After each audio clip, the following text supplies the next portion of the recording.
ख्वाबों की सजी थी महफिल ये हसरत नीलाम हो गई। मैंने एक नज़र तुझे क्या देखा, मेरी ज़िंदगी पढ़ाई के नाम हो गई। इन्हीं पंक्तियों के साथ अब हम आगे का अध्ययन करेंगे। मैं आपका साथी निरंजन चौबीसा। आज हम संज्ञा के बारे में अध्ययन करेंगे जो कक्षा 3 तीसरी और चौथी का है। अब अपन पढ़ेंगे संज्ञा किसे कहते हैं। परिभाषा है किसी व्यक्ति, वस्तु, स्थान या भाव के नाम को संज्ञा कहते हैं। संज्ञा मुख्य रूप से 5 प्रकार की होती है। कितने प्रकार की होती है? 5 प्रकार। पहली है व्यक्तिवाचक संज्ञा, दूसरी है जातिवाचक, तीसरी है भाववाचक और चौथी है द्रव्यवाचक और पांचवी है समूहवाचक। अब बच्चों अपन पढ़ेंगे कि व्यक्तिवाचक संज्ञा किसे कहते हैं। जो शब्द किसी विशेष व्यक्ति या वस्तु या स्थान का बोध कराए उसे व्यक्तिवाचक संज्ञा कहते हैं। जैसे कि अपन जानते हैं कि राकेश पुस्तक पढ़ रहा है। क्या पढ़ रहा है? पुस्तक। अब इस उदाहरण में देखिए, राकेश पुस्तक पढ़ रहा है तो राकेश क्या है? कोई व्यक्ति है ना, उसका नाम दिया है तो क्या हुआ? ये व्यक्तिवाचक हुआ। इसका नाम दिया इसलिए क्या हुआ? व्यक्तिवाचक। ऐसा आया होता एक लड़का पुस्तक पढ़ रहा है तो वहां पे व्यक्तिवाचक संज्ञा होती नहीं होती। क्यों? किसी का नाम विशेष दिया नहीं है। अगर किसी का विशेष नाम दिया हो तब भी वहां पे व्यक्तिवाचक संज्ञा होती है।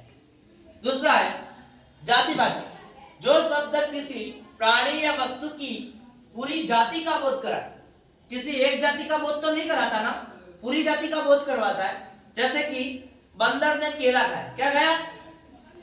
क्या खाया? बंदर ने केला खाया। तो किसी एक बंदर का नाम तो नहीं लिया ना, पूरी बंदर जाति की बात हो रही है ना। जैसे कि कुत्ते होते हैं, टॉमी, टॉमी, वॉमी, है ना, जो भी कुत्ते होते हैं। तो कुत्ते ने केला खाया या कुत्ते ने बिस्किट खाया। कुत्ता केला तो नहीं खाता ना, बिस्किट खाता है। तो उसी प्रकार कुत्ते ने बिस्किट खाया। अगर टॉमी ने बिस्किट खाया ऐसा आ गया तो वहां पे कौन सी संज्ञा होगी? व्यक्तिवाचक, क्योंकि उसमें विशेष नाम दिया हुआ। और कुत्ते ने अगर बिस्किट खाया ऐसा आया तो जातिवाचक संज्ञा का क्या होगा? बोध होगा। एक पहाड़ है, किसी पहाड़ का नाम तो नहीं दिया ना। और अगर आ गया हिमालय पहाड़ है तो हिमालय का नाम दिया, ये विशेष जाति का बोध करवा रहा है। क्या करवा रहा है? व्यक्ति है। हिमालय क्या है? उसका नाम दिया है तो हिमालय पहाड़ की बात की गई। वे लोग पहाड़ पे चढ़ रहे, तो कौन से पहाड़ पे चढ़ रहे वो तो नहीं पता ना। तो नहीं पता है तो वहां पहाड़ आ रहा है तो पूरी पहाड़ जाति की बात हो रही है। आगे पढ़ेंगे भाववाचक संज्ञा। जो शब्द किसी भाव, गुण, दशा या अवस्था का बोध करवाते हैं उसे भाववाचक संज्ञा कहते हैं। जैसे कि अपन देखते हैं बचपन, मिठास और ईमानदारी। अब उसकी ईमानदारी बहुत प्रसिद्ध थी।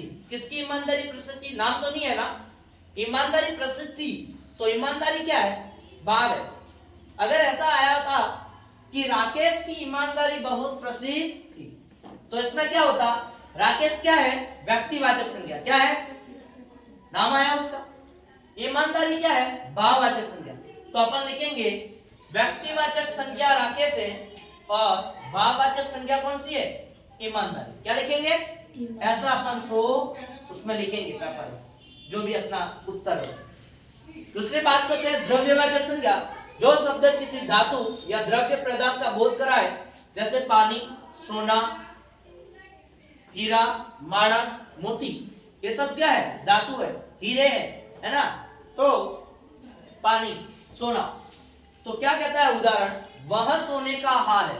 कौन सा सोने का हार है? वह, मतलब इसमें क्या है? सोना क्या है? एक द्रव्य है। क्या है? पदार्थ है ना। तो सोने का मुख्य रूप से नाम दिया गया है और द्रव्य की सोना किलो, है ना, तोला, उसमें मापा जाता है ना।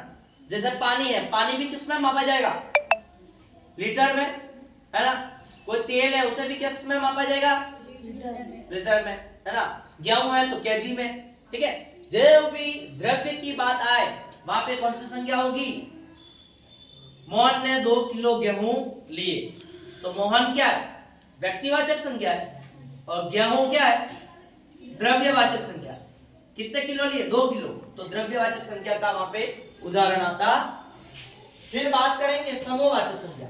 जो शब्द किसी समूह का बोध कराए, जैसे कि कक्षा, सेना, जैसे समूह, आज सभी बैठे हो, कक्षा 8 के विद्यार्थी नीचे आएंगे, कहाँ आएंगे? नीचे। तो ऐसा तो नहीं कहा ना सभी नीचे, एक व्यक्ति नीचे आएगा, ऐसा तो नहीं कहा। पूरी समूह की बात हुई ना, पूरी 8 कक्षा की बात हुई ना। उसी प्रकार जहां पे भी समूह की बात होती है वहां पे समूहवाचक संज्ञा आती है। जैसे कि भारत की सेना ने युद्ध लड़ा, तो भारत क्या है? नाम है, विशेष नाम दिया, इसलिए वहां पे क्या होगा? व्यक्तिवाचक। और सेना ने युद्ध लड़ा, तो पूरी सेना की बात की है ना, किसी एक की तो बात नहीं की है ना। जैसे कर्नल सोफिया जिसने अभी सिंदूर जो ऑपरेशन था उसको सक्सेसफुल किया, क्या नहीं कहा? तो कर्नल सोफिया का नाम लेंगे तो वहां पे कौन सी संज्ञा होगी? व्यक्तिवाचक। और पूरी सेना ने युद्ध को जीता, सेना ने युद्ध को जीता, तो कोई एक सेना का अधिकारी तो नहीं था ना, पूरी सेना की बात की गई है, वहां पे कौन सा होगा? समूहवाचक संज्ञा, है ना। चलो धन्यवाद, थैंक यू सो मच।